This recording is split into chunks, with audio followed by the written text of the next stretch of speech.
Chapter 6. Causation. The object of this chapter is merely to point out, first, the main discrepancy in causation, and, in the second place, to exhibit an obstacle coming from time's continuity. Some other aspects of the general question will be considered in later chapters. We may regard cause as an attempt to account rationally for change. A becomes B, and this alteration is felt to be not compatible with A. Mere A would still be mere A, and, if it turns to something different, then something else is concerned. There must, in other words, be a reason for the change. But the endeavor to find a satisfactory reason is fruitless. We have seen that A is not B, nor, again, a relation to B. Followed by B, changing into AB, are not the same as A, and we were able to discover no way of combining these with A which could be more than mere appearance. In causation we must now consider a fresh effort at combination, and its essence is very simple. If A becomes B is a self-contradiction, then add something to A which will divide the burden. And A plus C becomes B, we may perhaps find relief. But this relief, considered theoretically, is a mass of contradictions. It would be a thankless task to work these out into detail, for the root of the matter may be stated at once. If the sequence of the effect is different from the cause, how is the ascription of this difference to be rationally defended? If, on the other hand, it is not different, then causation does not exist, and its assertion is a farce. There is no escape from this fundamental dilemma. We have in the cause merely a fresh instance of compromise without principle, another case of pure makeshift. And it soon exhibits its nature. The cause was not mere A, that would be found too intolerable. The cause was A plus C, but this combination seems meaningless. It is offered in the face of our result as to the nature of relations, and by that result it has already been undermined and ruined. But let us see how it proposes to go about its business. In A C followed by B, the addition of C makes a difference to A, or it makes no difference. Let us suppose, first, that it does make a difference to A. But, if so, then A has already been altered, and hence the problem of causation breaks out within the very cause. A and C become A plus C, and the old puzzle begins about the way in which A and C become other than they are. We are concerned here with A, but, of course, with C there is the same difficulty. We are, therefore, driven to correct ourselves, and to say that, not A and C merely, but A and C plus D become A plus C, and so B. But here we perceive at once that we have fallen into endless regress within the cause. If the cause is to be the cause, there is some reason for its being thus, and so on indefinitely. Or let us accept the other alternative. Let us assert boldly that in A plus C, which is the cause of B, their relation makes no difference either to A or to C, and yet accounts for the effect. Although the conjunction makes no difference, it justifies apparently our attribution to the cause of the difference expressed by the effect. But, to deal first with the cause, such a conjunction of elements has been shown to be quite unintelligible. And to the defense that it is only our own way of going on, the answer is twofold. If it is only our way, then either it does not concern the thing at all, or else is admitted to be a mere practical makeshift if, on the other hand, it is a way of ours with the thing which we are prepared to justify, let the justification be produced. But it cannot be produced in any form but in the proof that our thinking is consistent. On the other hand, the only reason for our hesitation above to attribute our view to reality seemed to lie in the fact that our view was not consistent. But, if so, it surely should not be our view. And, to pass now to the effect, the same reasoning there holds good. The sequence of a difference still remains entirely irrational. And, if we attempt here to take this difference upon ourselves, and to urge that it does not attach to the thing, but only to our view, the same result follows. For what is this but a manner of admitting politely that in reality there is no difference and is no causation, and that, in short, we are all agreed in finding causation to be makeshift and merely appearance? We are so far agreed, but we differ in our further conclusions. For I can discover no merit in an attitude which combines every vice of theory. It is forced to admit that the real world is left naked and empty, while it cannot pretend itself to support and to own the wealth of existence. Each party is robbed, and both parties are beggared. The only positive result which has appeared from our effort to justify causation seems to be the impossibility of isolating the cause or the effect. In endeavoring to make a defensible assertion, we have had to go beyond the connection as first we stated it.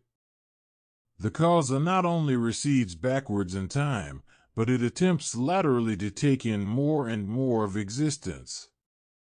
And we are tending to the doctrine that, to find a real cause, we must take the complete state of the world at one moment as this passes into another state also complete. The several threads of causation seem, that is, always to imply the action of a background. And this background may, if we are judicious, be irrelevant practically. It may be practically irrelevant, not because it is ever idle, but because often it is identical, and so makes no special difference. The separate causes are, therefore, legitimate abstractions, and they contain enough truth to be practically admissible. But it will be added that, if we require truth in any strict sense, we must confine ourselves to one entire state of the world. This will be the cause, and the next entire state will be the effect. There is much truth in this conclusion, but it remains indefensible.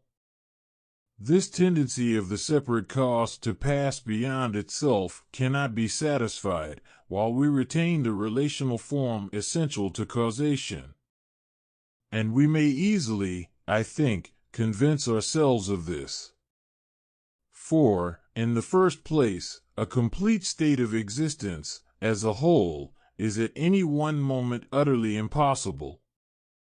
Any state is forced by its content to transcend itself backwards in a regress without limit. And the relations and qualities of which it is composed will refer themselves, even if you keep to the moment, forever away from themselves into endless dissipation. Thus the complete state, which is necessary, cannot be reached. And, in the second place, there is an objection which is equally fatal. Even if we could have one self-comprised condition of the world preceding another, the relation between them would still be irrational. We assert something of something else, we have to predicate B of A, or else its sequence of A, or else the one relation of both. But in these cases, or in any other case, can we defend our assertion? It is the old puzzle, how to justify the attributing to a subject something other than itself, and which the subject is not. If followed by B is not the nature of A, then justify your predication. If it is essential to A, then justify, first, your taking A without it, and in the next place show how, with such an incongruous nature, A can succeed in being more than unreal appearance. And we may perhaps fancy at this point that a door of exit is opened. How will it be, since the difference is the source of our trouble, if we fall back upon the identity of cause and effect? The same essence of the world, persisting in unchanged self-conservation from moment to moment, and superior to diversity, this is perhaps the solution. Perhaps, but, if so, what has been done with causation? So far as I am able to understand, that consists in the differences and in their sequence in time. Mere identity, however excellent, is emphatically not the relation of cause and effect. Either then once more you must take up the problem of reconciling intelligibly the diversity with the unity, and this problem so far has shown itself intractable. Or you yourself have arrived at the same conclusion with ourselves. You have admitted that cause and effect is irrational appearance, and cannot be reality. I will add here a difficulty, in itself superfluous, which comes from the continuity of causal change. Its succession, on the one hand, must be absolutely without pause, while, on the other hand, it cannot be so.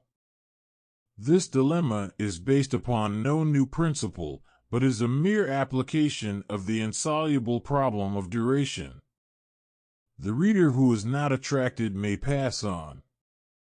For our perception change is not properly continuous. It cannot be so, since there are durations which do not come to us as such, and however our faculties were improved, there must always be a point at which they would be transcended.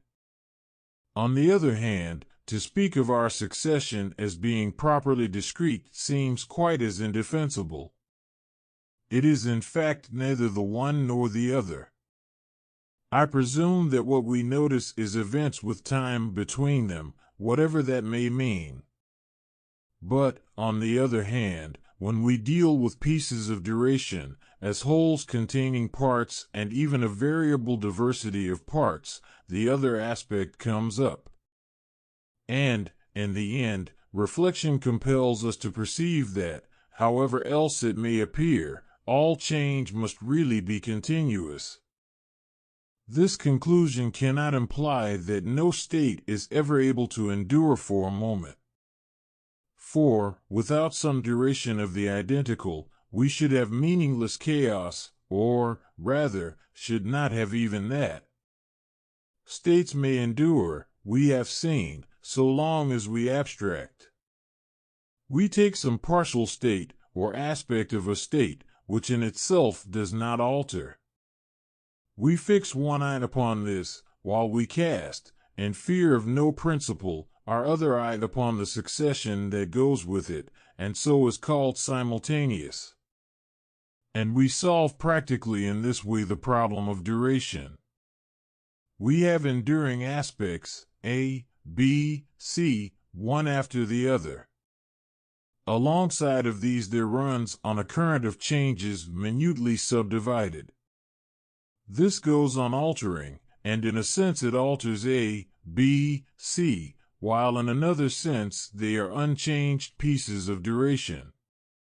They do not alter in themselves, but in relation to other changes they are in constant internal lapse.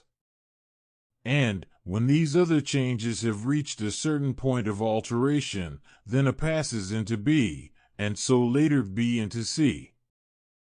This is, I presume, the proper way of taking causation as continuous. We may perhaps use the following figure. Here A, B, C is the causal succession of enduring states. The Greek letters represent a flow of other events which are really a determining element in the succession of A, B, C. And we understand at once how A, B, and C both alter and do not alter. But the Greek letters represent much more, which cannot be depicted. In the first place, at any given moment, there are an indefinite number of them, and, in the second place, they themselves are pieces of duration, placed in the same difficulty as were A, B, C, coincident with each must be a succession of events, which the reader may try to represent in any character that he prefers. Only let him remember that these events must be divided indefinitely by the help of smaller ones. He must go on until he reaches parts that have no divisibility.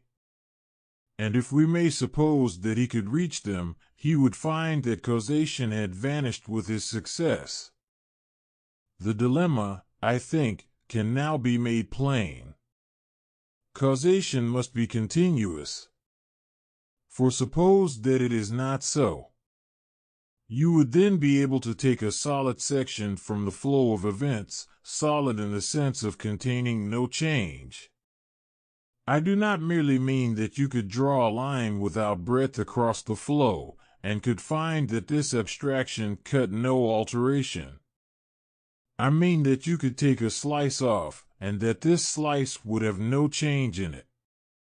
But any such slice, being divisible, must have duration. If so, however, you would have your cause, enduring unchanged through a certain number of moments, and then suddenly changing. And this is clearly impossible, for what could have altered it? Not any other thing, for you have taken the whole course of events. And, again, not itself, for you have got itself already without any change. In short, if the cause can endure unchanged for any the very smallest piece of duration, then it must endure forever. It cannot pass into the effect, and it therefore is not a cause at all. On the other hand, causation cannot be continuous. For this would mean that the cause was entirely without duration. It would never be itself except in the time occupied by a line drawn across the succession. And since this time is not a time, but a mere abstraction, the cause itself will be no better.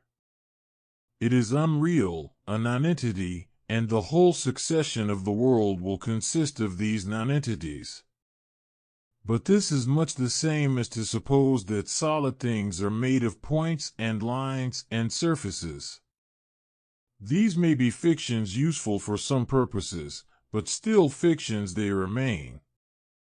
The cause must be a real event, and yet there is no fragment of time in which it can be real.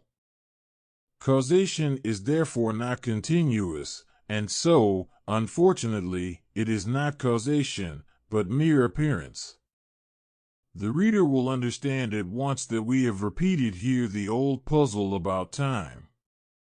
Time, as we saw, must be made, and yet cannot be made, of pieces. And he perhaps will not be sorry to have reached an end of these pages through which I have been forced to weary him with continuity and discreteness. In the next chapter we shall arrive at somewhat different matter.